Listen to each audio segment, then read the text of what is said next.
నమస్తే 100 TV news కి స్వాగతం.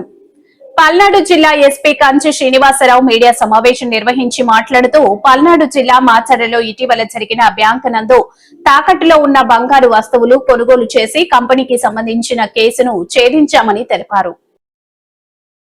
ఈ నెల 1వ తారీఖున మాచర్ల టౌన్ లో ఒక రాబరీ కేసు రిపోర్ట్ అవడం జరిగిందండి. సబ్సిక్వెంట్ గా మనం ఆ కేసుని ఇన్వెస్టిగేషన్ చేసి వాళ్ళ ముద్దాయిలందరినీ పట్టుకున్న తర్వాత మోర్ దాన్ 5 ఇన్వాల్వ్ ఉండడం వల్ల ఇది డెకాయిటీగా మార్చడం జరిగింది. ఇందులో లక్ష్మీ ట్రేడర్స్ అని మంగళగిరిలో ఈ తాకట్టు బంగారానికి కొనేటువంటి షాప్ ఉండడం జరుగుతుంది.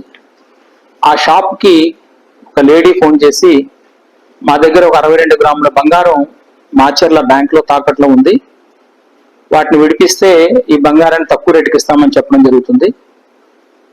దాన్ని బేస్ చేసుకుని ఆయన తన దగ్గర పనిచేస్తున్న మహేష్ బాబు అనేటువంటి వ్యక్తిని ఈ మాచల్ టౌన్ కి పంపించడం జరుగుతుంది.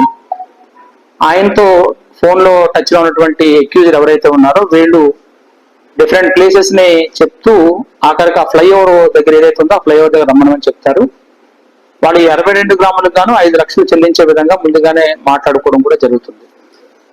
సో అతను వచ్చినప్పుడు అతనిని ఈ మిగతా వ్యక్తులు కారులోను తర్వాత ఒక 2 వీలర్ మీద వచ్చి ఆ బండిని అడ్డగించి అతని మీద కొట్టి కత్తులు చూపించి బెదిరించి 5 లక్షల రూపాయలు కట్టుకోవడం జరుగుతుంది. ఇమీడియట్ గా DSP Gurazala, Macherla town inspector and crime teams even though Vinayaka Chavithi ఆ రోజు అన్ని టైట్ గా ఉన్నప్పటికీ కూడా టీమ్స్ ని ఏర్పాటు చేయడం జరుగుతుంది. చేసి వాళ్ళని పట్టుకోవడం జరిగింది.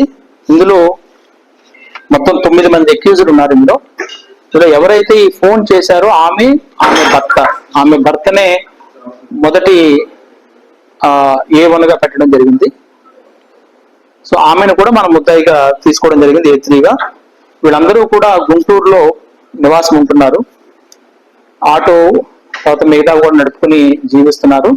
వీళ్ళలో కొంతమంది మీద ఎర్లియర్ కేసెస్ కూడా ఉన్నాయి. ఆ కేసెస్ ని కూడా వెరిఫై చేసి వాటి మీద కూడా ఇంకేమైనా యాక్షన్ తీసుకునే అవకాశం ఉంటే వాటిని కూడా తీసుకుంటాము. ఏదైతే గురజాల టీం దీంట్లో వాళ్ళ తాలూకా మంచి ప్రతిభను కనబరిచారో వాళ్ళందరికీ కూడా మా నుంచి రివార్డు